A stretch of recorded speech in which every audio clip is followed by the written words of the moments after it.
Welcome to the Story of My Life podcast, where people share their journeys of faith and testimonies of how Jesus Christ transformed their lives. Each episode brings stories of grace, hope, and redemption, revealing God's hand in ordinary lives. I'm Stephen, a husband, girl dad, and lover of Jesus and his church in the Garden Route of South Africa, and I invite you to be encouraged as we listen to the powerful stories that God is still writing today. It's the loneliest I've ever felt, the depression that even comes with living in the world, but somehow I still tried to fill that gap that was getting more and more empty. During the party I was thinking, I can't keep doing this, and I remember messaging someone and I said, "Brew, we need to meet, I need help." The person actually turned to me and said, "We need to fight for your life." I definitely walked out of there scared and realizing that, sure, this thing is still real. Welcome to the Story of My Life podcast. You are very welcome. In today's episode, we will be speaking with someone that I've walked a road with for a few years. Why don't you start by introducing yourself? How's it, guys? So yeah, my name is Timothy Cable. I am 19 years old. I was born in England, moved to South Africa when I was 10 years old. I currently live in Grootbrak on our family farm. I am studying electrical engineering for my diploma. Some of my hobbies are love mountain biking, I love trail running, rock climbing, anything that's outdoors. Anything that could cost you your life, basically. Kind of. Bit of an adrenaline junkie, I think. Yeah. I also love music. I play drums, love playing drums. So yeah, anything that is high energy.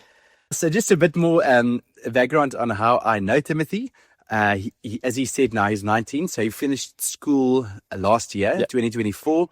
I used to look after the youth ministry of our church, and that was for about 3.5 years. So, you told us a bit about your background in terms of where you live now, etc. Maybe you can just give us more insight into your family unit, and then we'll jump into your background. Yeah, so my parents were born in South Africa. They did a Bible school here, and then they felt to sell everything and moved to England, and that was 1995. And then they were there for 16 years. They led a Bible school. They had 3 kids, me included, and then we sort of felt to move as a family back to South Africa in 2015. So you were born 10 years old. Yes, born in England. And then, obviously lived 10 years there.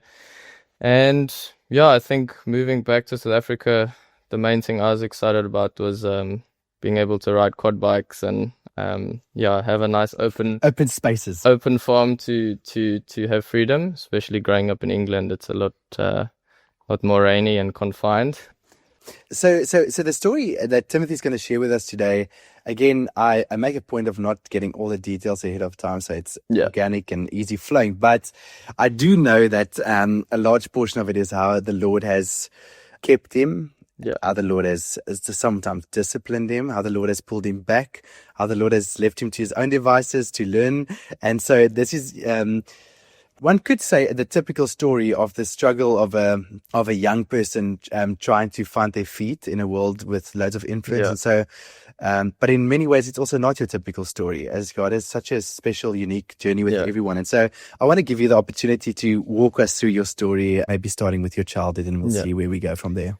Yeah, so obviously, as I said, my parents led a Bible school, and they were have always been leaders in the church. So very much grew up in a Jesus-loving household. I've always been in church. I've always been in youth groups and gone to youth camps, and very much been in a healthy growing up space, which I'm super grateful for. So I would say I was definitely on the more busy and mischievous side. I wouldn't say I was the problem child.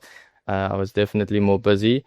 And especially in primary school, I was always at school for my friends and to see how I could be the class clown and be the funny one. And then, so obviously moving to South Africa, I went to primary school. And I remember being in this Afrikaans primary school, started in grade 4. It was sort of a weird experience for me because, moving cultures essentially. I mean, the UK is very not very Jesus-filled compared to South Africa. I mean, I remember all my friends in primary school, they were like, oh yeah, we Christians and my parents go to church, and I was like, oh wow, it's so cool. And my sister, actually, her first day of school, she was so surprised that one of the boys stopped and opened the doors for her, because she was like, oh wow, in England the boys don't wait and open the door. It's just that sort of culture shift that you don't really notice, I suppose, even at a young age. It was very different, but one thing that did remain the same was, just my family's relationship with Jesus, and always making that the center of the household. So I think that was something that really kept us together as a family during the move and stuff. So obviously I was in England already quite disruptive, but I remember moving here, and then I told myself, no, I want to work hard. And I sort of got away with doing the bare minimum at the level of school that I was doing. When I was more in the mid grades, more grade 5 and 6, I already started to sort of change the way I spoke, and that's sort of where the pull of the world started coming, and me realizing that sure, I need to try and impress my friends, and obviously being in a new country, I was always seen as the English kid in this Afrikaans school, and I wasn't bullied for it or anything, but I suppose I did feel like I needed to fit in. And then, I think definitely carried into high school. When I joined grade 8, I told myself I don't want to be disruptive, I want to be respectful, I want to choose the right friends, be better with my language and stuff. And I would say that lasted for about 2 years. I mean, when I was in grade 8, it was COVID, so it was quite an interesting time. I mean, we were barely at school anyways, so I don't think there was that influence factor, or influence every day rather. And I would say more towards grade 10 side is where I really started feeling the pressure and the pull of the world. And I very quickly started changing the way I acted, almost dropping all the morals that I'd been taught as a young boy.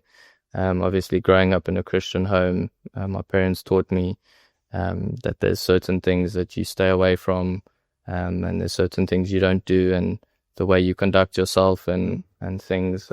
What would you say brought about that change of heart where you sort of let your guard down and started slipping? So I think it was that thing of realizing I can choose for myself. It wasn't that I wasn't walking with the Lord before, but I felt like I hadn't fully made that personal commitment. So I almost felt like a free roamer. And as a lot of people say, a pastor's kid will always rebel the most. I think after realizing I have this decision, I sort of started to make small changes that eventually started making big impacts on my life. And I would think, oh, it's only one party, or it's only one pull of a vape or something. And I think those small decisions led up to me thinking, oh, this is normal and I'm getting away with it, so it's fine. And I'm still going to church, and I'm still, my parents don't know. And you have the best of both worlds. Almost, like I definitely felt conviction. So I always knew it was wrong, but I almost just ignored it and just sought the thrill of being naughty. So those small sins started to feel normal and sort of more accepted. And I think in the beginning it was so subtle that I didn't necessarily feel the spiritual shift. So it wasn't like the one day I was walking with the Lord and then the other day I suddenly wasn't. I think it was sort of a gradual thing of me getting swept under my feet. And so that sort of carried on from when I was 16, even enjoying the sin that I was doing. I mean, there was heavy conviction and obviously the depression that even comes with living in the world. But somehow I still tried to fill that gap that was getting more and more empty the more and more that I started to look like the world. I think it was those decisions that eventually caught me off guard. And over the span of a year, I mean, I looked again and I was like, I feel like I'm not even saved. I feel like I'm not even walking with the Lord. And I think that's when I started to really not want to go to church. Like, I remember not wanting to go to youth because I thought, oh, my youth friends, they're not as cool as my school friends, or that's what I thought at least. And I was like, no, I just want to hang out with my school friends. And yeah, youth is boring because they tell me what I shouldn't do, and I want to do what I want to do. And yeah, I was very arrogant. Yeah, I started to get very prideful actually, and thinking I'm cooler than other people, and thinking, ooh, I do naughty things, so I'm cooler than you, and you guys are all innocent. That was almost the mentality of these guys are missing out. They don't actually know what they're missing. Yeah. You've got the better end of the deal. Yeah, and I sort of just thought I was so cool. But looking back on it now, it's like I just shake my head. That sort of was about a year, and then when I started reaching a very low point, then actually by surprise it hit the whole family. My brother actually got sick. He got diagnosed with leukemia, and I think because me personally, I didn't have a super solid relationship with the Lord at that point. I was kind of like, whoa, this is I think it hit me hard, a lot harder than I realized. And for context, your brother was also only 19 at this point, so yeah, massive shock. Yeah, so massive shock. So he had just finished school. He was actually doing Bible school in Cape Town, and then towards the end of the year, he got sick. So yeah, we as a family sort of packed up and rushed down to Cape Town because that's the only place that has good hematology where they can treat him. And yeah, basically his body wasn't producing any blood, so it was quite a serious situation in the first 2 weeks. And yeah, it was a big shock to us as a family, and yeah, quite a rough time. I think the thick of it was about 4 months. I remember I didn't even write my grade 10 finals because we told the school, look, we need to stick together as a family, and I can't come back and now finish school or write my exams. So yeah, we literally moved to Cape Town, and I think the thing that was almost the worst for me was suddenly I wasn't around my friends, and my friends were my source of identity, and now that I suddenly didn't have my friends and didn't have people to hang out with and give me a false sense of identity, suddenly that wasn't there.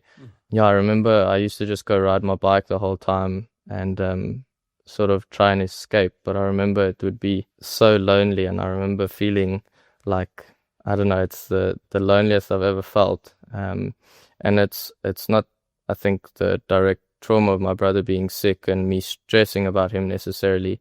It was more just me thinking, I'm so lonely, and almost realizing how much I relied on my school friends and relying on the world even. Yeah, obviously there was an element of realizing that you've been pulled out like a plant from a garden with your friends not being around you, who was a massive source of identity. But more than that, you had also to a large extent abandoned the Lord before that. So now both things that you previously really put identity in has been completely removed from you. And the only thing you have left around you is family, and the family is not strong at all at this place. And you feel like an island. You're on your own completely. What happened next? Yeah, so I think in that place I was left very hopeless. And from what I remember, the first sort of beam of hope was when I actually received a prophetic word. We were actually back in George in church, and my brother was with us, and someone called us both aside and said that even though my brother is sick in the physical and we're all worried about his life, essentially, the Lord is saying that he has him. And then the person actually turned to me and said, but we need to fight for your life, because you aren't in the Lord, and the Lord doesn't have you. So yeah, I think that was definitely a bit of a smack, and that was probably the first time I felt seen by the Lord in a while, because obviously I hadn't been plugged in, so I hadn't been hearing his voice, and it wasn't necessarily a positive prophetic word, but I think it was part of the disciplining that was to come. So yeah, I think after that point, I definitely walked out of there scared, and realizing that, sure, this thing is still real. Like, and the Lord sees me, like he sees everything that I've been doing, and I've sort of been acting like, oh, it's not sin, because I sort of became numb to it. But actually, yeah, it was very rebellious. And even after that prophetic word, I didn't necessarily change straight after that. I sort of just pushed it to the side and carried on living my ways. But I think it definitely shifted something in me. That hunger to almost get back to living for the Lord, because obviously I had previously walked with him, but even at a young age, I never fully stepped into what he had for me. And I think that almost made me realize, sure, the Lord still has something for me, and I'm busy messing around and ruining my future. Would you say that, like even with your brother's illness and seeing the fragility of life and how it could actually just be taken away in a second, would you say that was part of your big realization, which is I might not have time? Yeah, I think one of the biggest realizations was seeing the faith that he had, because he was like, he said to us, if he dies, he's content. He knows he's going to go see Jesus. And I was like, sure. Yo, I don't think... Can I say that? Yeah, it's like, I definitely can't say that. And I was like, sure, I almost want that assurity to know that I'm going to meet Jesus. And so you said it wasn't a straight away shift for you when you got it, but there was a slight tweak in your... Yeah, I think there was that curiosity that was sparked in me. But yeah, I sort of carried on living in my own ways. And yeah, obviously now in grade 11, when we sort of came back from Cape Town, my brother was still going through treatment, but it wasn't as intense. So I was back in school. And yeah, I remember getting back and thinking, okay, I need to change. Because I've had this big break now, and have been away from my friends, and have gotten this prophetic word that I basically need to change. And then I remember the pull came back so quickly, and I just started trying to fulfill myself with the world again. And obviously, trying to fill yourself with the world, it doesn't have much to offer. And you always want more, and yeah, I really got to a point after that where I was really like hurting people, and I was having relationships with people that was unhealthy for both of us, and actually really hurting people's feelings and hearts. And I think that was when I started to realize I'm taking this too far, and realizing that sure, I'm doing more damage to other people than myself. So yeah, that heavy conviction really started to come.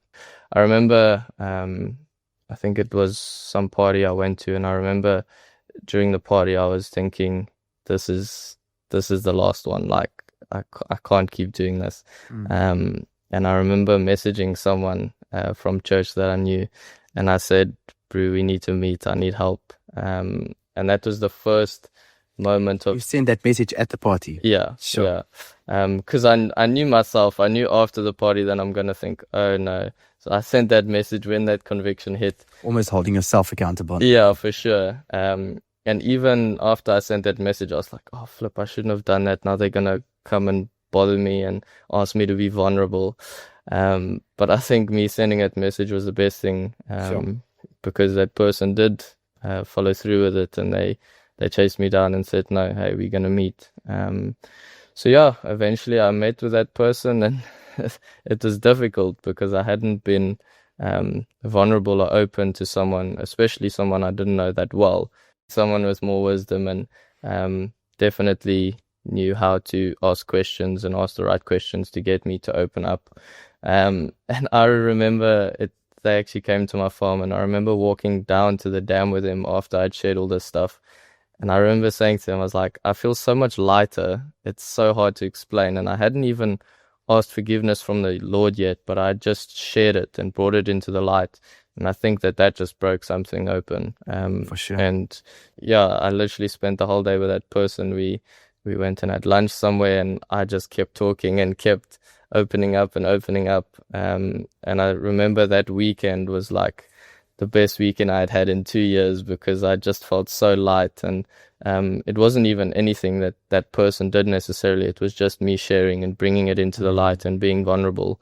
And I think that's when the Lord sort of brought favor to me, and almost feeling a joy again, and feeling a wholeness that I hadn't felt in in a long time. And it wasn't complete wholeness, but it was a taste that made me want more.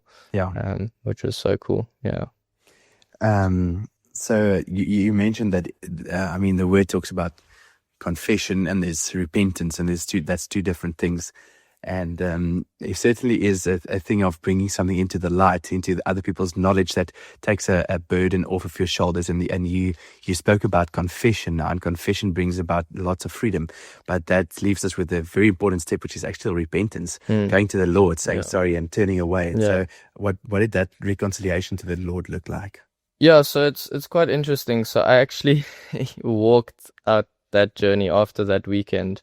It was about a year, and I remember the first thing that he said to me is like, you need to build healthy friendships again. And I remember, he organized, was one of the guys, and I just started building with him and becoming like close friends. And I think I almost forgot what it was like to have a genuine friend, because all my friends in school, it was all self-centered. They were so consumed by themselves. I was so consumed by myself, that you don't actually care for one another. And it feels like community, but it's not. It's so corrupt and unhealthy.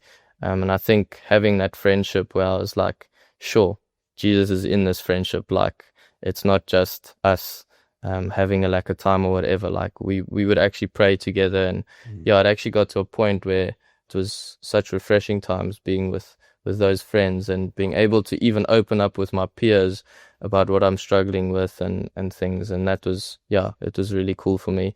How did all of this change your dynamic with your existing friends? So it's actually quite interesting. I remember going back to school after that weekend, and it didn't even feel like I was friends with them anymore. I remember joining their friend group in the morning, at the 7 a.m., just woke up, school energy. We were all standing in a circle. And I remember standing there, I was like, it doesn't even feel like I fit in anymore. Like before, it felt like I was sort of fitting in and sort of getting somewhere, and I just didn't feel like I fitted in anymore. And I remember having this one friend who was in hostel with me, and I remember just clicking with him and thinking, okay, I'm going to stick with this guy because he's not a bad influence on me. And I'm just going to rock through everyday life in school and then see my church friends on the weekend. That was also the cool thing. I went from wanting to just see my school friends to just wanting to see my church friends, because it would be so much more refreshing seeing my church friends. I think I sort of just stuck it out after that in school, and I started to just almost hate it. Like, I didn't enjoy school anymore. I didn't go to any of the parties because I knew that I would stumble, but I always had to just try remind myself that there's so much more than parties and trying to be cool. It's funny, I'm just reminded as you're talking about this, the word refers to us as believers as foreigners and sojourners.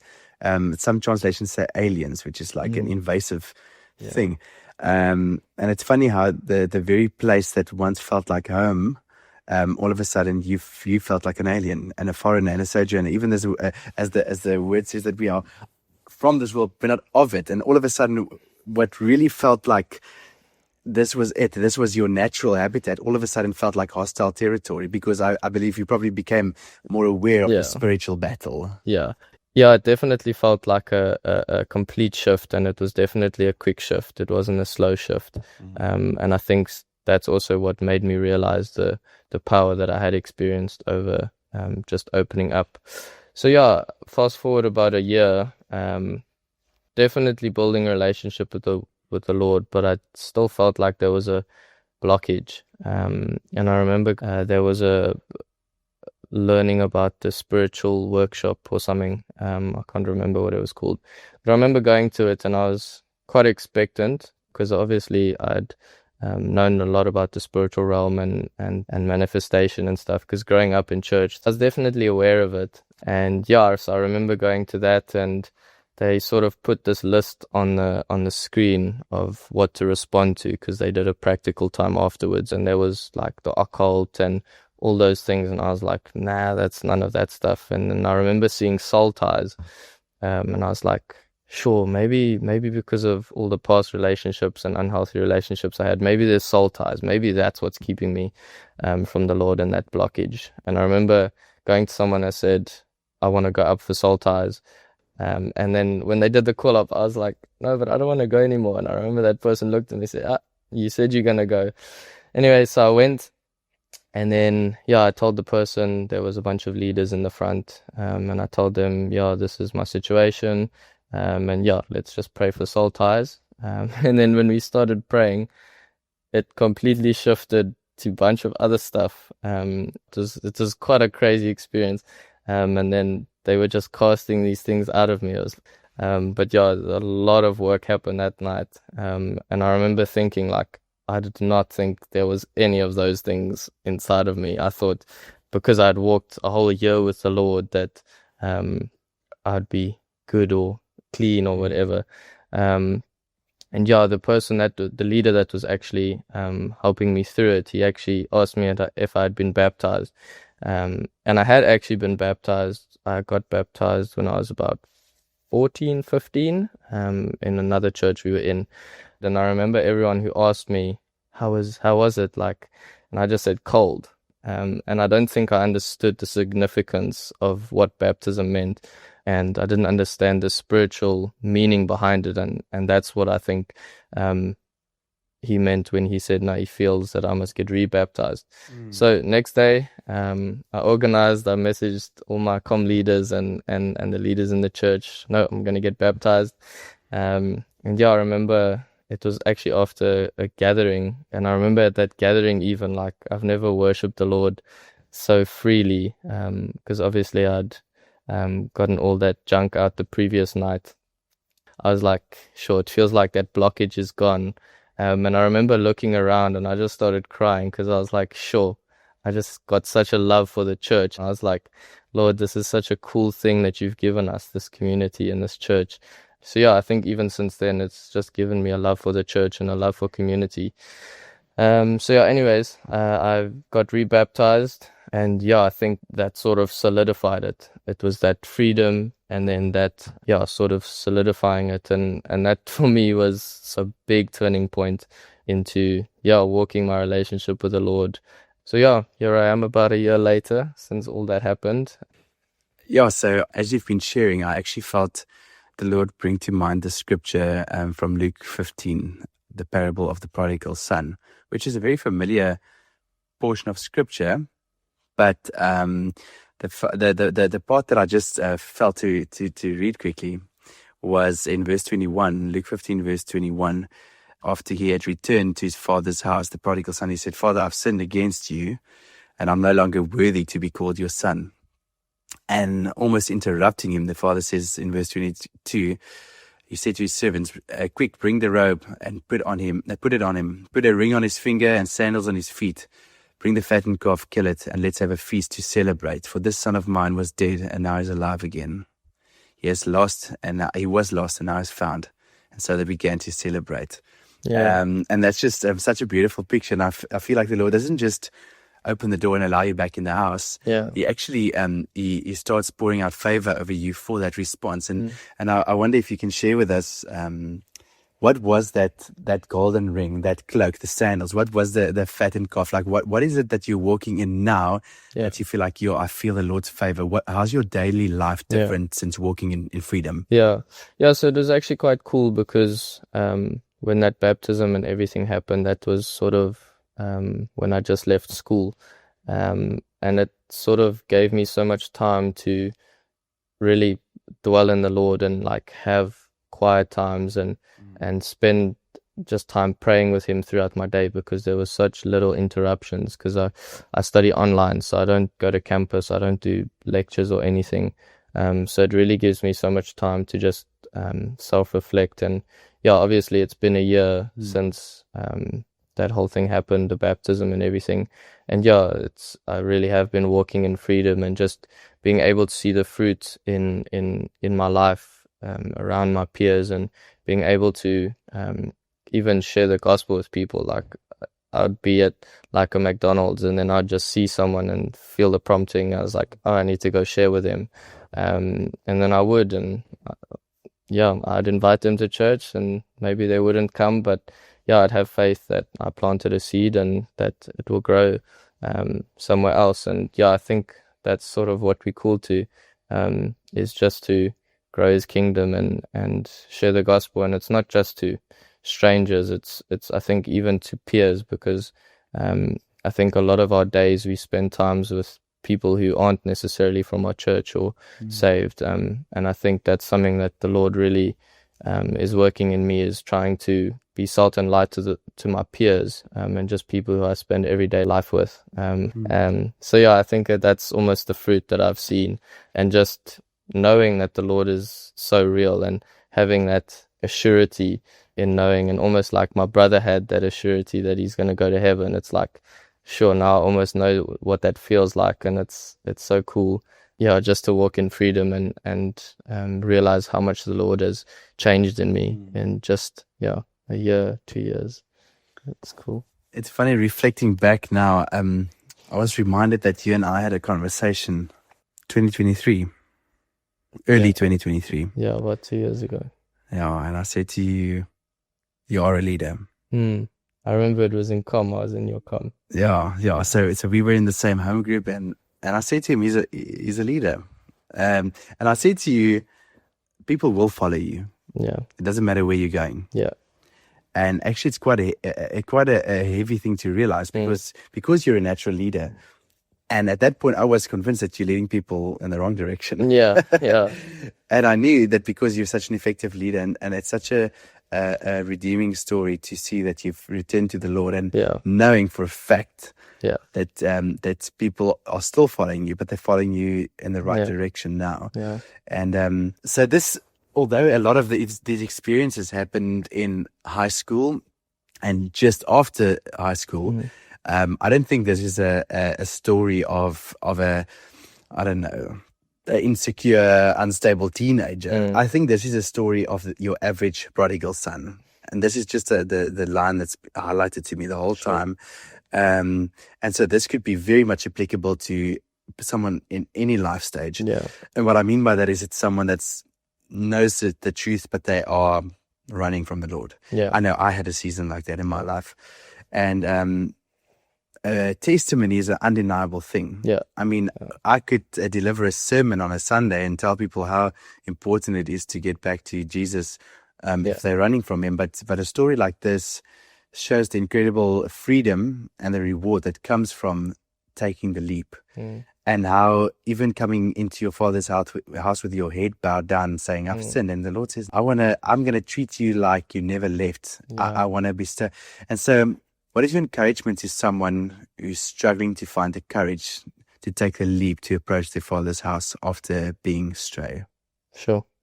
Yeah, that's a good question. I would probably say if you're doubting to reach out to someone, that's the first step, because I think it's that one-on-one with a saint or someone who is in the church. I think that's what breaks something open, and that's what encourages you to then step into the larger community of church, because I think it's very intimidating to just step into church and then think that you have to go up with a mic and share every sin that you've done.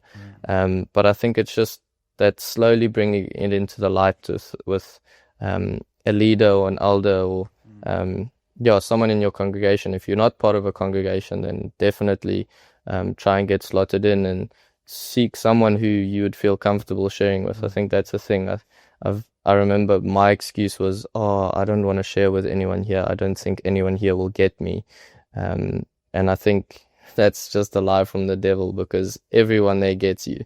And everyone in the community knows that the world it's got a big pool, and they realize that everyone sins, and they would just want for you to just walk into freedom. It's so interesting to find that over the last 3 episodes before this, there was such a common theme that almost every time we ended on a similar note, which is this: we can't do this thing without community. Yeah. And as a prodigal, you might even be, and I don't even know, we don't use the word prodigal in everyday language. It means someone who has strayed, someone who has fled, someone who's run away. And the story of the prodigal was someone who ran away from his father's house against his father's good wishes and will. And anyways, and so I think there's this idea that I can't approach my father's house, and although you can, oftentimes it is easier to come to your brother and say, do you think Dad will have me? Yeah, definitely. And the obvious and clear answer is absolutely. Yeah. And so just after this, I'm going to ask you to pray for the Holy Spirit to reveal the truth. But before we do that, I need to ask you the wildcard question. So every week we have a question for whichever guest is joining us. And the question for Timothy this week is, if you were to meet Jesus right now, for whatever reason, what is it that you would just want to ask him? It doesn't have to be a deep theological question. Just, hey, Jesus, I would love to know this. I think definitely one is, why did he make mosquitoes? Because they feel like the most useless thing ever. And then I think the second one is, why do we need to sleep? Why can't we just stay awake? Spoken like a true adrenaline junkie. I'll rest when I die. Why do we need rest? Yeah, that's a good one. So I like that. I'd probably say those two. Awesome. I love that. Let's go for it. Anyone that's listening right now, if you find yourself in a place where maybe you haven't strayed as far as Timothy did, but maybe you've strayed even further. Who's the judge anyways? But you know that you're not in your Father's house right now, and you've turned your face away from him. I want to ask him to pray for faith and a revelation of truth about the Father's readiness to receive you back into his arms. And so, let's just take a moment and be silent for a moment, and then have Timothy pray for you. Yeah, Lord, I just pray for anyone listening who maybe can relate to my story of feeling lost and feeling that they don't have their identity in Jesus or in the world even. And Lord, I just pray that you would just do a supernatural work in everyone's heart who might be struggling with this, Jesus. And Lord, that you would just come and convict them of the areas that is holding them back from walking in the fullness that you have for them, Jesus. And I just pray that there would be so much restoration that happens in people's lives, and just getting slotted into churches and communities. I just pray that your kingdom will be multiplied, Lord. And I just pray for boldness, and I just pray against condemnation, where if people feel that what they've done is too bad, or where they can't come back into the Lord's presence, and that they would just realize that the Lord is there waiting for them, and he's waiting for them to just run into his arms. Be with every single person listening, Jesus, and in your mighty name. Amen. Awesome. Thanks so much for sharing your story. No problem. I think it's encouraging, and I feel blessed for having witnessed this firsthand over several years. And the way you're speaking, it's so clear. It's an incredible story of redemption, and I'm excited to see what the Lord will continue doing through your life. And I want to encourage, those listening. The idea is that this podcast is all about God's story, the stories that God has written, and they point towards him and they bring glory to his name. And so I want to invite you, if anyone has a story that you'd like to share, that you're walking in freedom and in victory now, you are welcome to let me know. Contact me. You can do it if you have my number, give me a call, or you can send an email to storyforgodsglory@gmail.com. And so, I like it, eh? In the meanwhile, whether it's Spotify, YouTube, or Apple Podcast, subscribe or follow, and you'll get updates every Saturday morning. Cheers.